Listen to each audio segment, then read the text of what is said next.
Good evening and welcome. It is Thursday, October the 6th. Am I correct on that, guys? October Yes, 6th. Welcome to A Beer and a Conversation. I am your co-host, Music Monk ATL.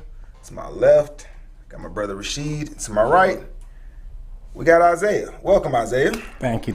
Y'all know our boy Laris, man. Sometimes he's here, sometimes he's not, but he's always working behind the scenes, making sure that we keep great content coming towards you all and great talent as well.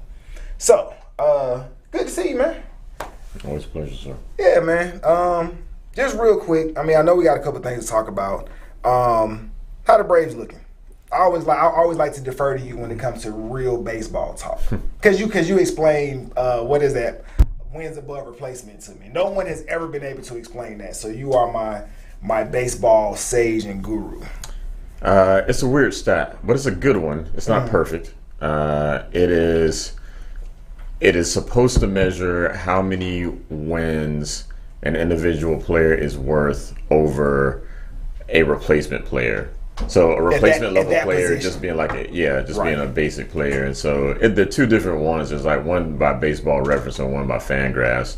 They use kind of different measurements. Right. So like the Baseball Reference one includes a little bit more defense than the Fangraphs one, which tends to be more offensive. That makes sense. Also, I think for pitching, the Baseball Reference one uses, I think, ERA, and I think, or maybe it uses fielding independent pitching, and I think the Fangraphs one uses runs allowed per 9 innings, something like that. So there's some subtle differences between the two, but basic idea is that like 2 represents like a starter. If you have a WAR of 2, then you're basically a starter.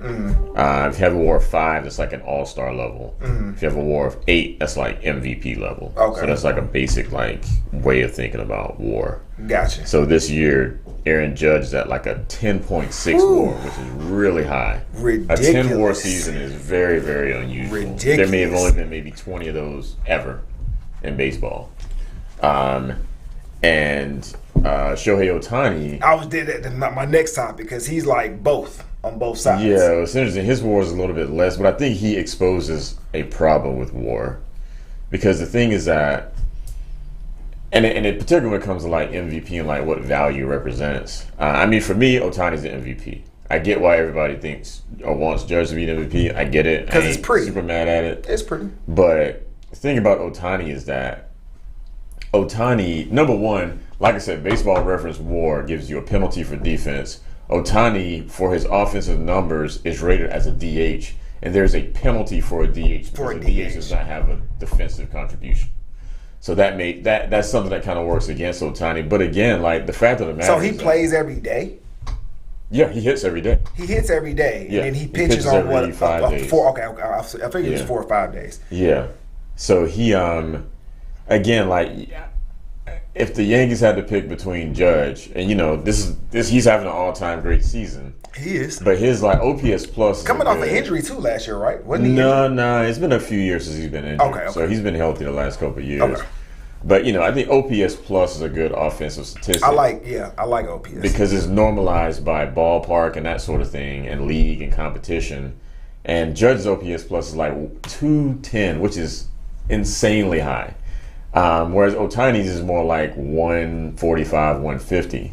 But the thing is that, so if Judge seems a lot, he is a much better hitter, but Ohtani's a fucking Cy Young caliber pitcher, and he only takes up one roster space. One roster space, and does he typically bat on days that he pitches? Yes, he does. Okay, so for himself, he could literally win a game. And he has won games by himself. Yes. Right. He has provided all the offense, and he has shut down the other team. So real quickly, Braves. How you liking the Braves so far? It's October.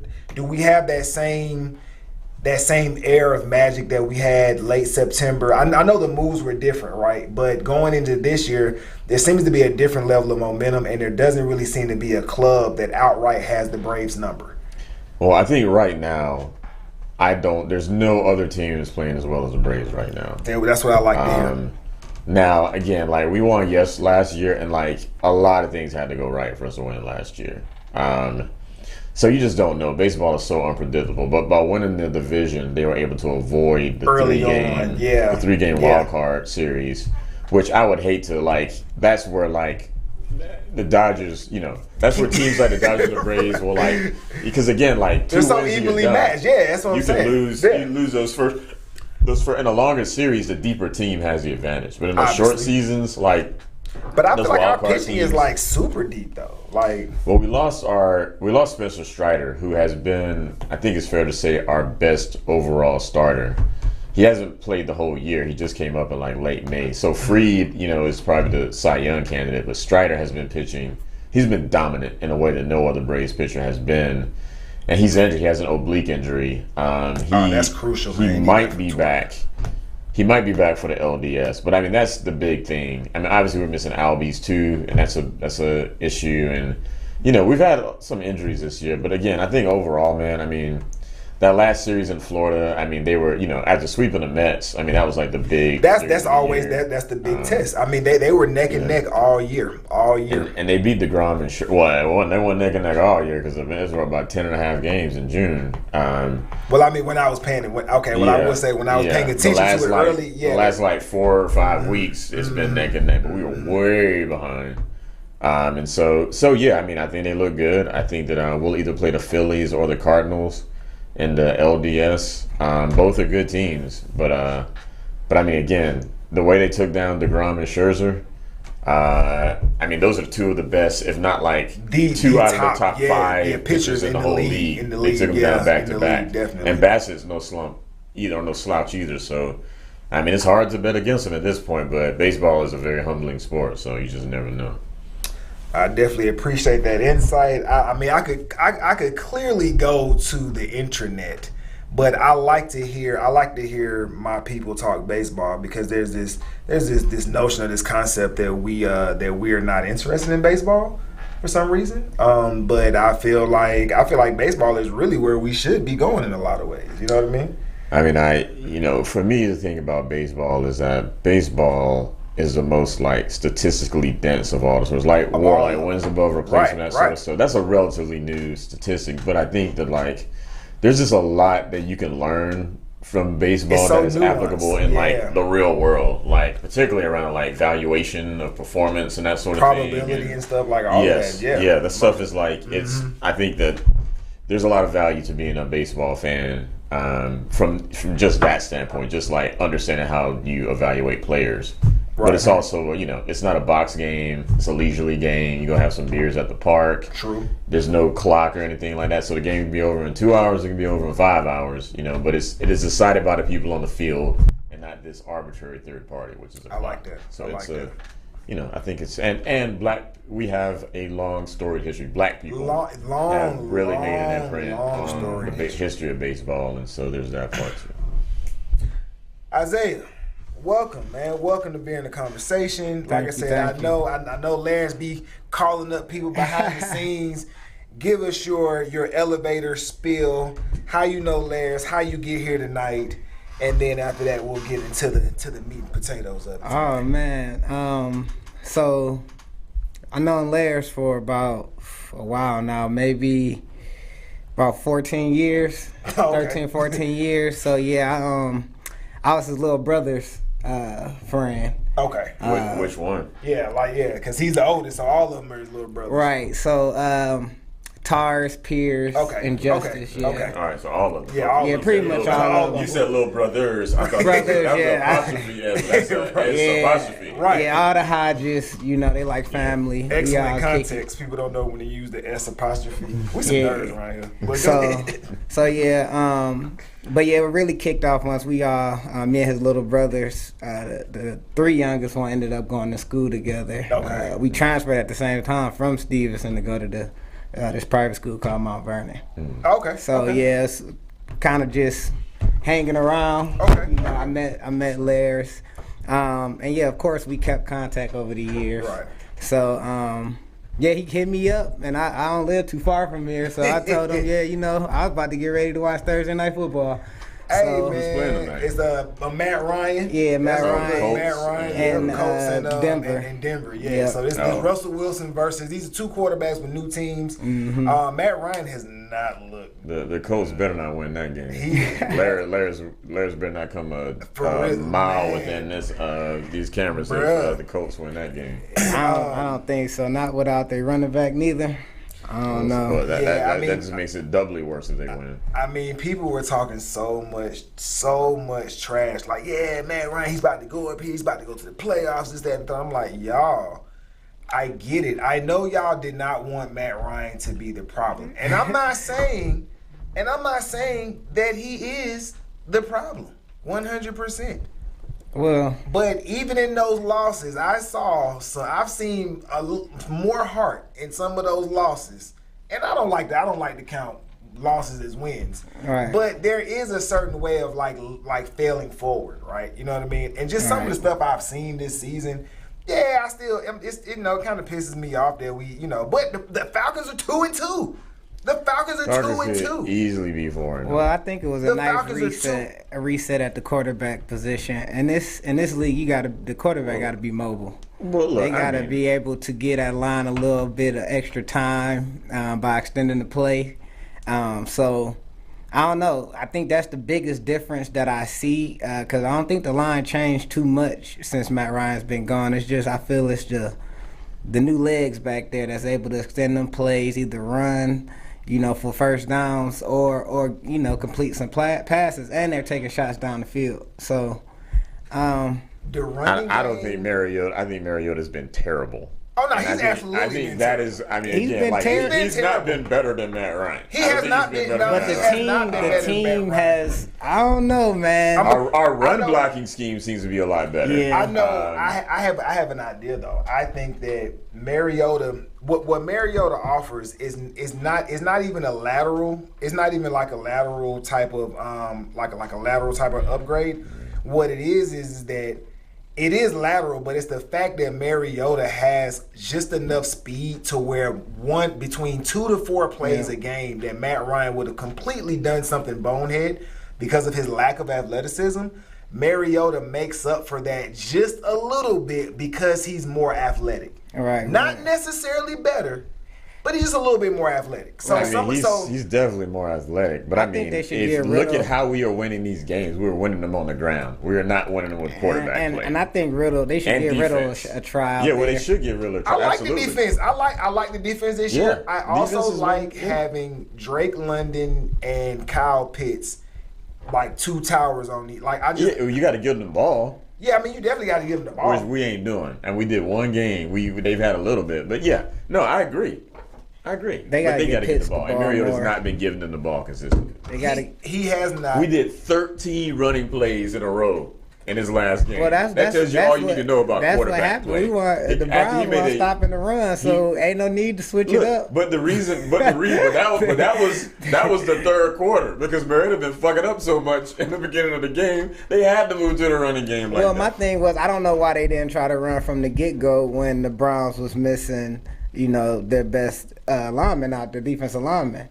Myles Garrett was out because of that car accident. So, I think I would have been a little run heavy anyway just to see.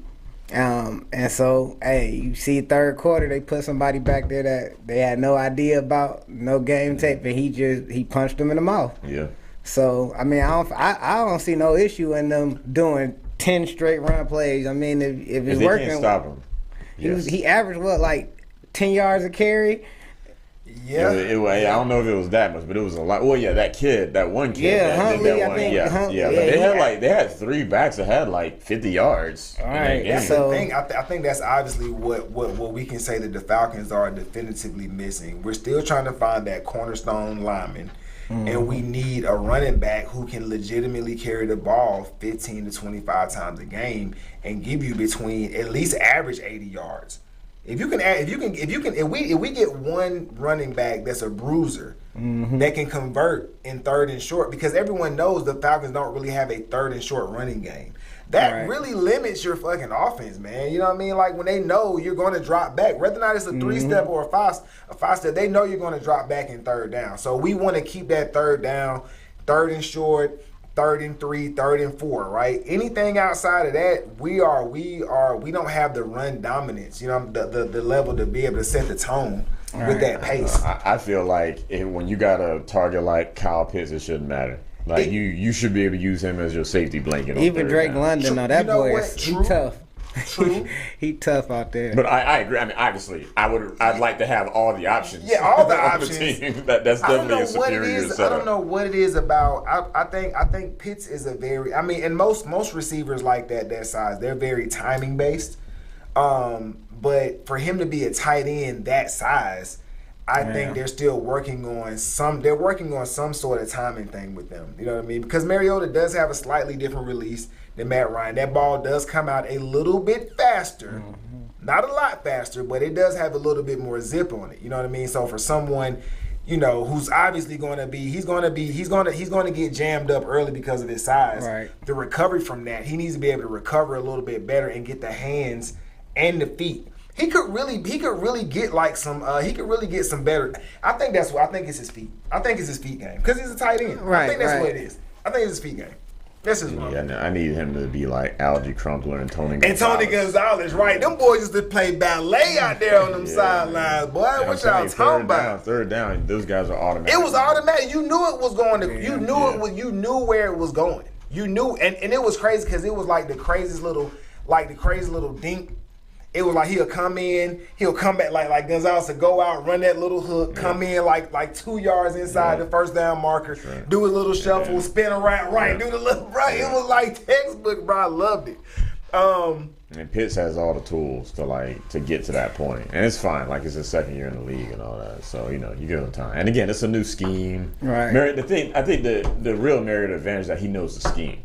Because he worked with our coach before, so like he knows that scheme and he's worked in the scheme and whatnot, which I think does give him an advantage there. But again, I need him to throw the damn ball. Well, I mean, Mariota, I never really known him to be a big thrower anyway. Even his successful seasons and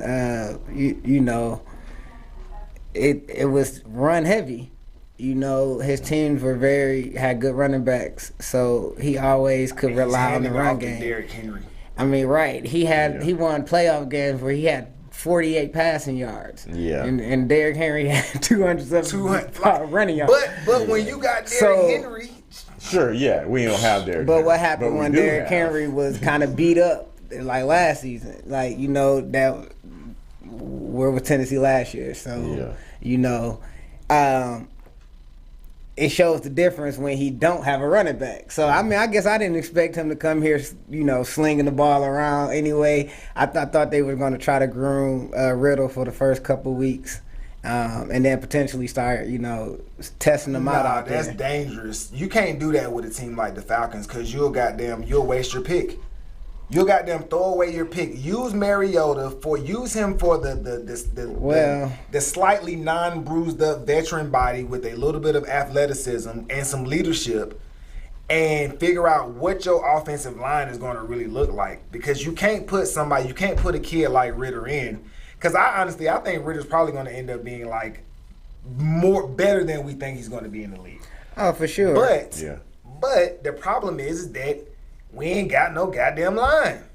I don't want to put him out there without no line. I just don't want to do that shit. Well, I mean, that's instead of keep drafting tight ends or wide receivers, they need to draft on that line. Exactly. And so, I mean, at the end of the day, Jake Matthews, that was one of the worst ones, or whatever. They got some first round picks on that line. They just haven't really worked out all that. They got Matthews based on the name. Now he was good, but based on the name, you know what I mean? Yeah, he's not terrible. He's not terrible, but we need somebody locked down that at the end of the day I need somebody like what's old boy? And I mean I know. I mean the days of the Orlando Browns and Jonathan Ogden's, like those guys. I think those guys are like long gone in a sense. I think they're kind of long gone. I think tackles need to be a little bit more athletic because the quarterbacks are a little bit more athletic. So you don't need like a big brick wall right there. But we need somebody that's guaranteed to make sure that your investment is going to be protected back there. Because that's the one thing that we need. Yeah. We got quarterbacks. We got really everything we need besides running back, left tackle, and we still need like use a decent linebacker or a decent end or whatever. Safety. Well, I'm thinking indoor safety. Yeah. I mean, I take both, but I just think we again, you got Grady Jarrett. It's always gonna get his, but like we don't have another dominant lineman, that can kind of keep those other offensive lines honest. My man, 100 grand. What's good with you, man? Welcome. Feeling that jacket, bro. It's jacket season. That's what we doing. About that time. We got Scotty in the building, man. We're gonna get you a mic here in just a second, man. So as soon as we do that, we're gonna go ahead and hop into the meat and potatoes here. Rap lyrics, man. Rap lyrics. Yeah. Rap lyrics. They got progressively shitty over the years. Progressively, I mean, it's been a fucking nosedive, man. Yeah. It's been a nosedive when it comes to lyrics. But I will say that there's been this ongoing battle in America between artists and what they say and then how they actually live their lives, right? Right. So, we can think of a lot of different artists whose art may have imitated life or may have just been a caricature in some ways, right? So, Johnny Cash. It goes both ways. It does go both ways. Some people believe they're on hype. Right. And be trying to keep it street when they was never street to begin with, and then they get out there talking that smack, and then they try to live the life, and it's not. I think that in the past few years, with roughly about 24 rappers being killed, the recent indictment of YSL, right? Let's just talk about it. We got Thug, we got Gunna. Actually, Gunna's violent crimes charge was actually recently dropped, which lets me know that he's probably not going to do no real time. Lets me know that he was really just an artist. Some people, like if he really had something to do with it, they would not be kind of letting him go like that. But today's topic, I mean, we're just really talking about Fannie Willis's attempt to use lyrics. Is that okay to use lyrics to go after people? In comparison or juxtaposition to California Governor Gavin Newsom passing a bill stating that they will no longer be using rap lyrics to use to prosecute certain crimes. Or I thought they were going to limit the use. Which is very relative to the perception. Like, are you going to use 3 words, 3 lines? Yeah. Well, like what is that? You gotta call a name out. Right? Yeah, you know what I mean. Well, that's the thing too, right? So, I mean, I like that he's limiting it because at the end of the day, if they're not investigating a case and you don't say anything in your songs that kind of, may get them wondering if you know more than you know about a certain case or something that they're investigating, then I feel they should leave it alone because it is an expression of art at times. It is what it is. I mean, I think the DA here in Georgia, I think she's gone a little hard, on the rappers per se. Okay, this is about to get good. This about to get. I was waiting on like an actual stance on this. So you think that she's going too hard, Scotty? Yeah. I know we working on getting you a mic. Just real quick, too hard or what she needs to do? I personally believe that depending on the nature of the crime, if there's a rapper under and if there's a rapper under, is my mic on? Yeah. If there's a rapper who's actually under indictment and it's a severe crime like homicide, a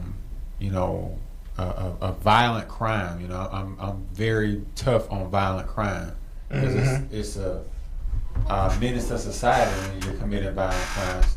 I think the lyrics should be used, but I do think that it is kind of a slippery slope when you just say, hey, we're going to start using rappers' lyrics to prosecute them. But I think it should be done on a case-by-case basis, and there should always be discretion by the criminal justice system. just to make sure that, because like the brother said, rap music, rock and roll, I mean, any type of genre of music is an art form.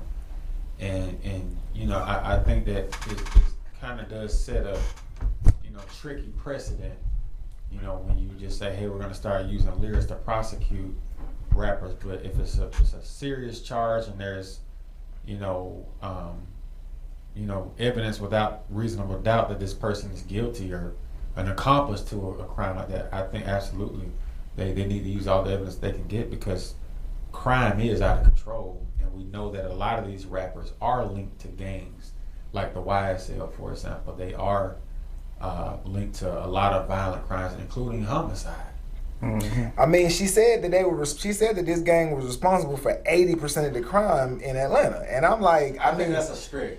But hold on, I was talking to Laris today, and I said, I think when you listen to what she's saying, it may be true, under the understanding that the population of Atlanta is 500,000 people.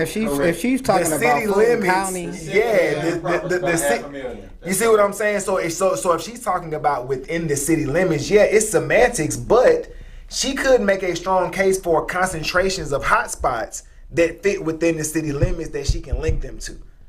But she can't put all her cards out on the table because. She is Fulton County, though. I mean, just as a point of clarification. She is. She's Fulton County DA. She is. And the Fulton County as a whole has 1 million plus people. It's the biggest county in the state. And I'm a numbers guy, so that 80% number, that's one gang controlling 80% of the crime. I don't know how many crimes Atlanta has per year. All right. But I know there are thousands, bless you. There are thousands upon thousands of crimes in any major city every single year, whether it's homicide, robbery, rape, carjacking.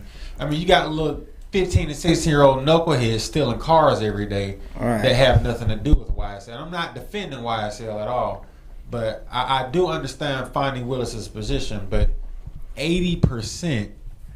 But let's just agree it's an arbitrary number. Let's just say it's a lot of niggas doing some dumb shit. Well, the thing is too, and so, looking at everything, the big picture, if you don't have a high conviction rate on these crimes, or even a high rate of solving these investigations that happen on these crimes, that ain't all rappers' faults neither.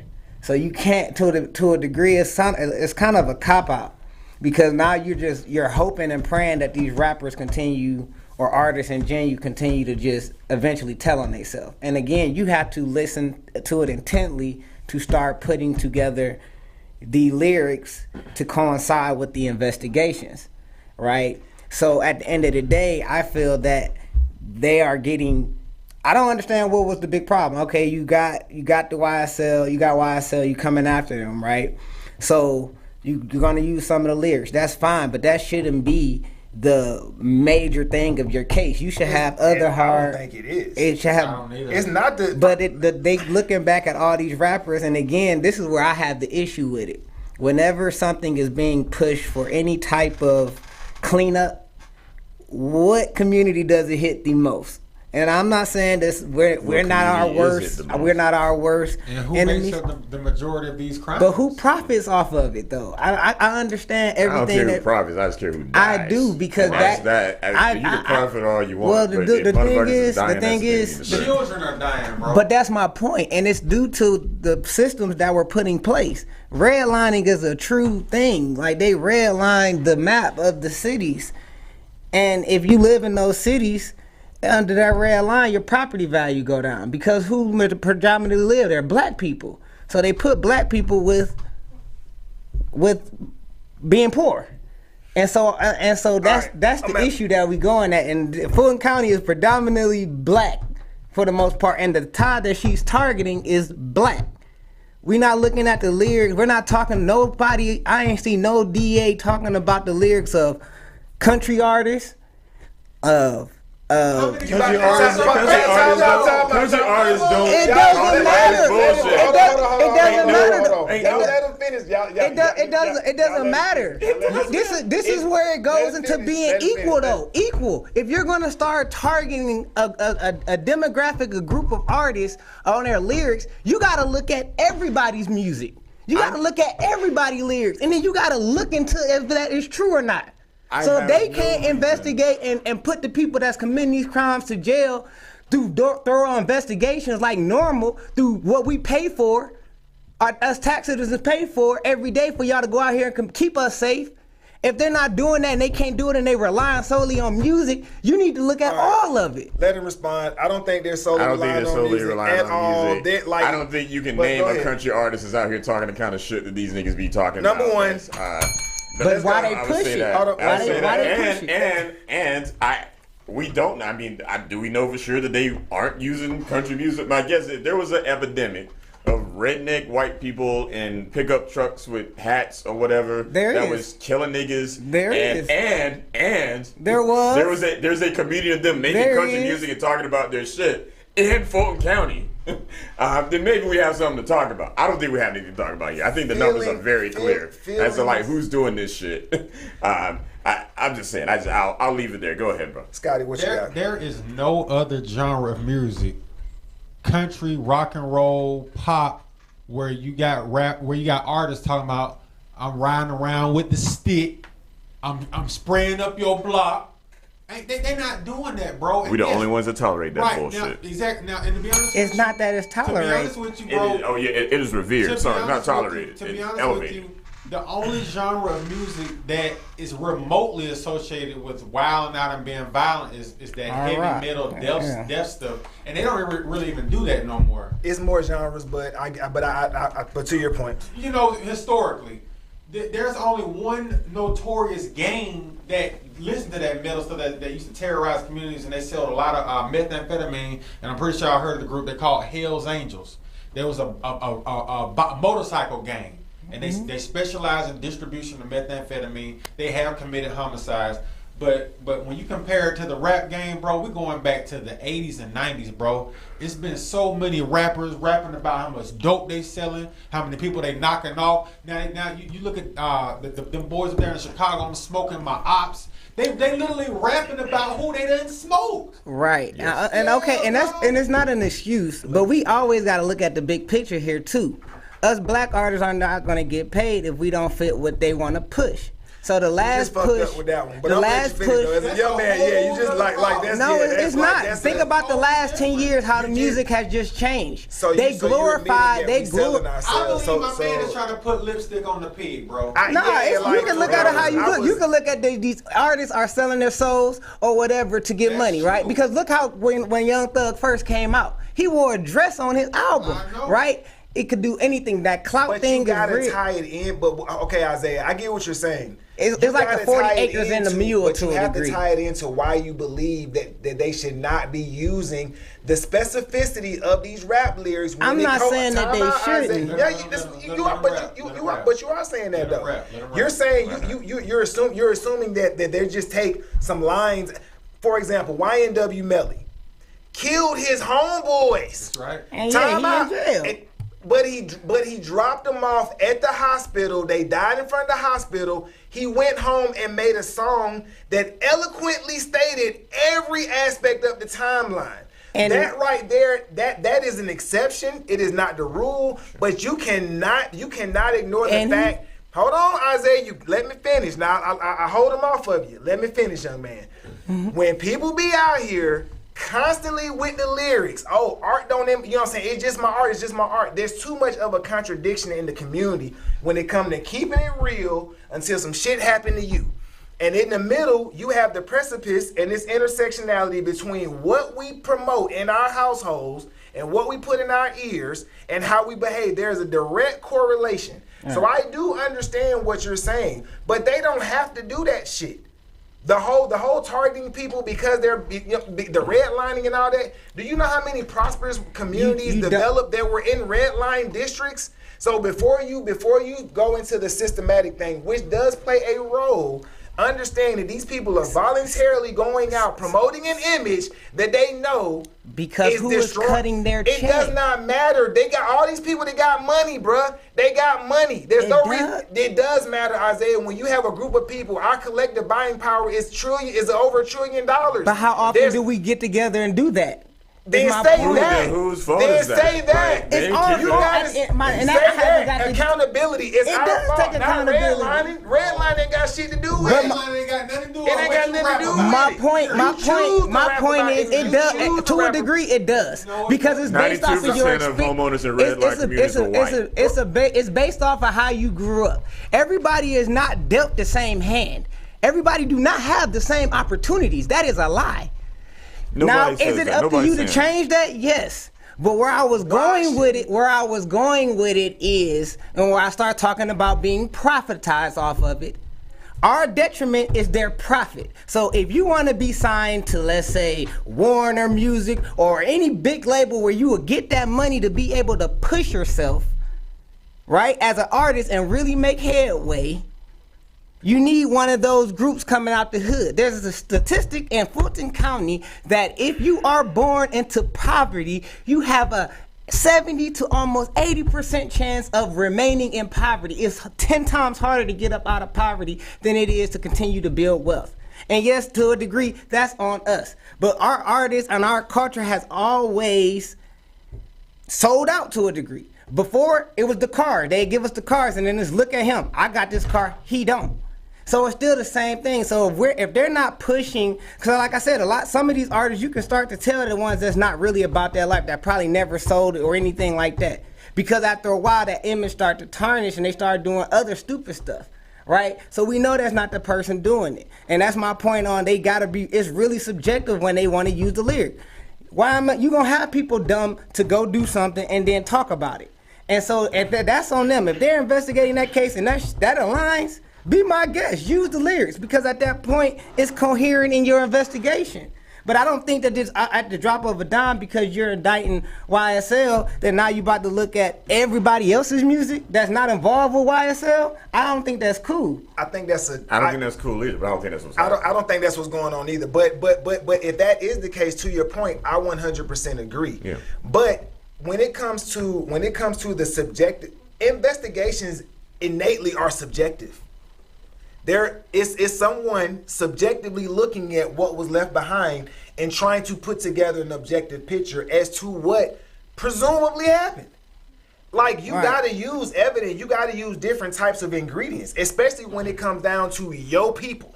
And that's my thing. So if it's your little cousin or something happened to your relative, and they can convict this person by some shit that they went and bloviated about it in a song, you're gonna be like, fuck that shit, run it. And unfortunately, the people who tend to exhibit a certain type of behavior, that's just what happens. You can't be talking about killing the ops,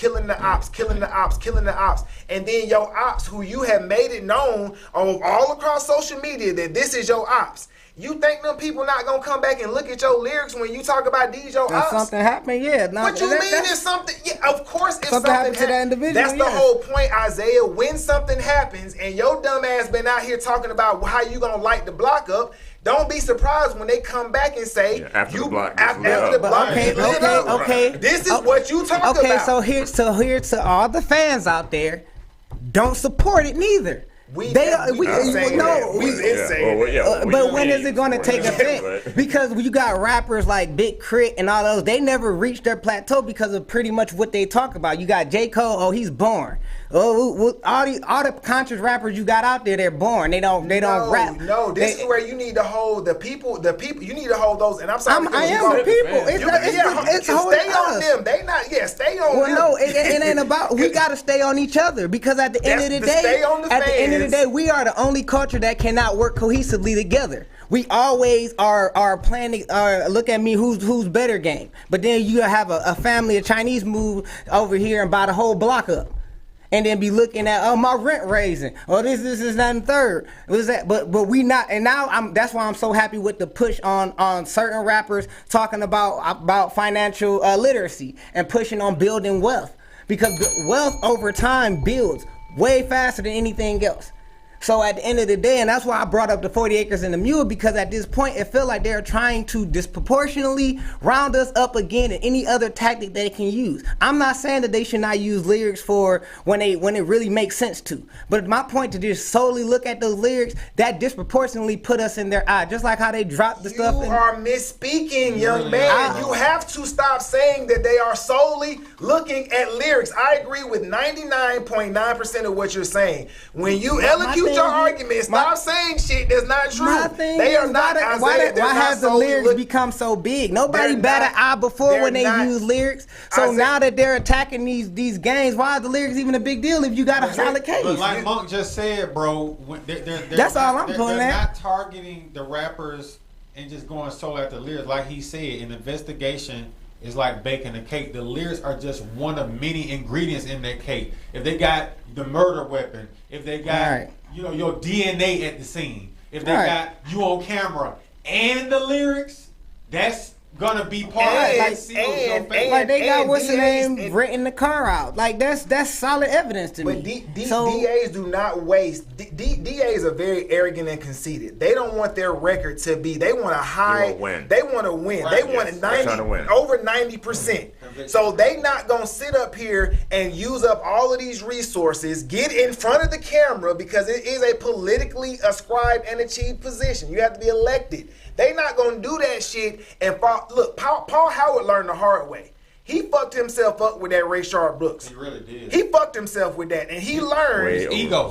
Yeah. Wait, you see, because he over pursued. And also those two cops. You remember they had those two college students. They tased those two college students. He was like attempted murder. And everybody got the charges dropped. The two officers who shot Rayshard Brooks were just released not too long ago. Yeah. They still working. They you know what I'm saying? So the main one had to be reinstated. Because he should just fire. But that was a politically motivated. This ain't shit political about this when I can't go into the city no more and just enjoy my fucking city because I don't know what these little niggas got popping off. Or when 10-year-old children are getting shot and killed at a fucking mall just trying to shop. I understand the frustration. I'm from Cleveland, Ohio. It happens every day. So you already every day. Yeah, you from the Dakota. So I understand exactly what you're saying. And that's why one reason why I look at it totally different. That's one reason why I educate my family, especially the younger ones, to make wiser decisions, to know what they have and what they can accomplish, because us black people do not know that. And at the end of the day, I don't care. My thing is we just got to be smarter. So the thing is, all right, yeah, we us as fans got to do better with the music that we like. But again, if you're going to be a hot rapper that's black, you got to rap about that guns and stuff, unless you're going to really put up a lot of your money and push. It is what it is. And my thing is too. It's hard to. It may be hard because the absolute is always used against us. To that genre, because that's a nice. It's a lot of young brothers that's listening to the Kodak Blacks and the. I'm in my 30s, but I can't keep with all these young. Me neither. But that's why I said the thing I said about Cole. They are choosing to rap about because that's what they are programmed though. That's a part of this reprogramming that I've been talking about. If you are a black male entertainer, your fastest way to the top is by going with that gangster rapper swag, or being in the rainbow community. That's just the way it is. Or how about this for a fucking idea? How about you just be true to yourself? Because there are some people before you who've laid out the framework of how to do it without selling the fuck out. Look at Drake. So if you want to, you only sell out when you want to be rich and famous. Yeah. That's when you're susceptible to being sold. When you sell your soul. When you talk about Big Crit never had no desire to be famous. Right. The nigga had desire to make great music. I wasn't talking about fame. No, I was talking about him profiting off of his great music, because I love Crit. But listen, so that's what I'm saying. But let me finish. You made a point, and I'm responding to something that you mentioned about an artist. Big Crit is one of those people. J. Cole is also one of those people. There are a lot of artists out here who are making music for the sake of making music. Everything else follows the passion. Whether or not they get the you know what I'm saying, the accolades from the mainstream don't matter, because their base is going to always be there. Big Crit gonna sell out in Atlanta every time he come here, whether or not he got a song on the radio or not. That lets me know that there's people out here that are doing the work to discover what's really out there beyond what's on the radio. So yeah, black folk lazy as fuck. Stop being so lazy. Do some research. Don't just listen to what they give you, and a lot of these artists will just atrophy and fall the fuck off. And that's my point. Like, some of these rappers out here not rapping their own lyrics.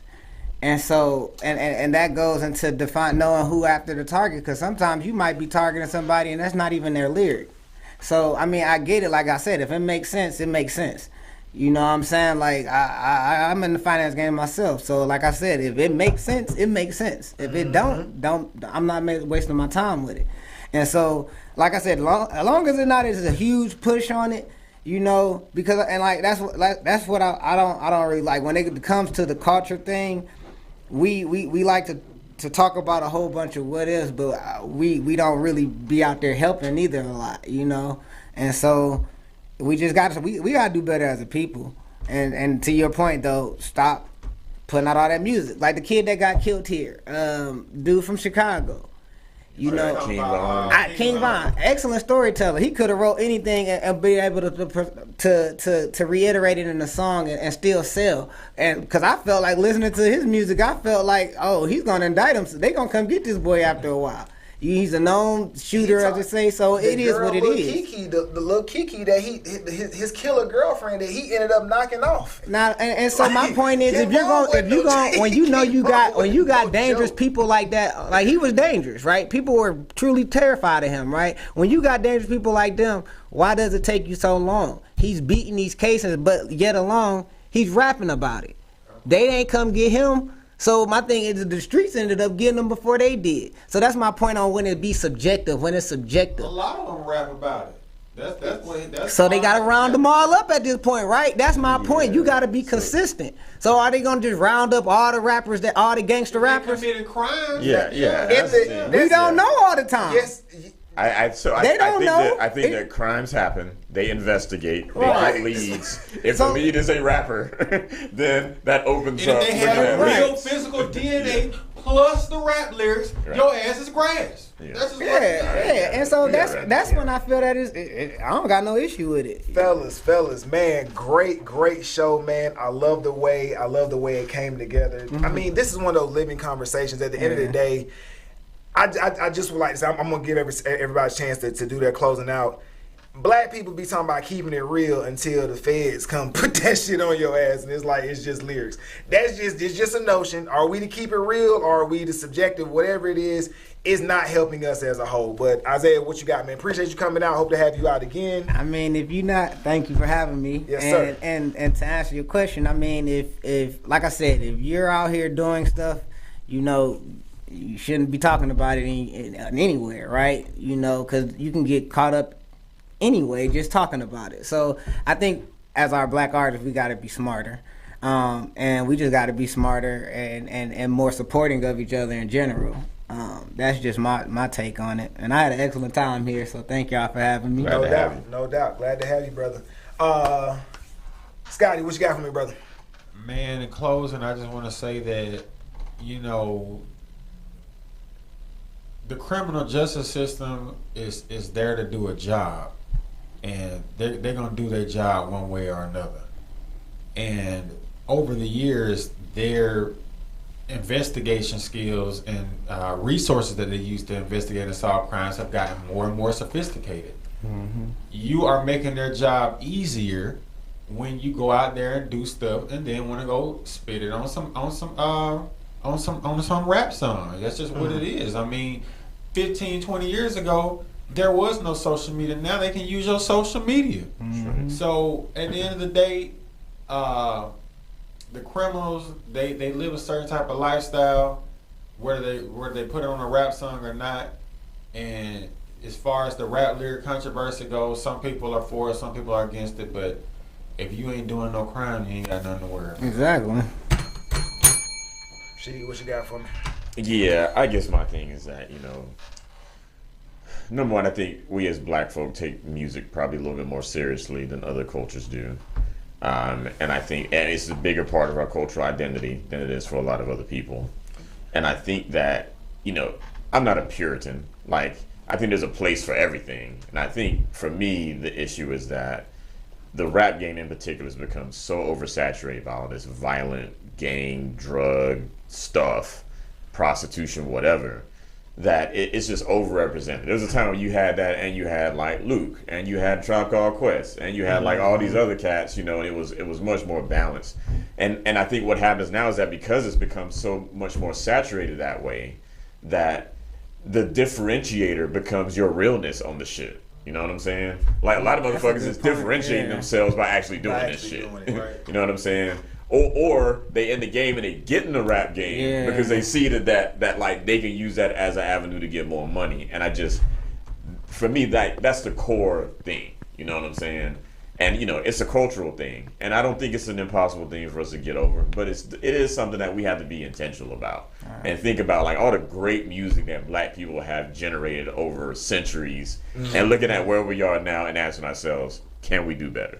Man, and I think the answer is yes. I love it. Guys, thank you all so much. I think we all agree we need a paradigm shift in how we approach the collective and the creation of art and music and culture. It's your boy, Music Monk ATL. Being in the conversation. Larry, man, we see you out there doing big things. East Point, smoke some dank. Ooh, National got the skanks.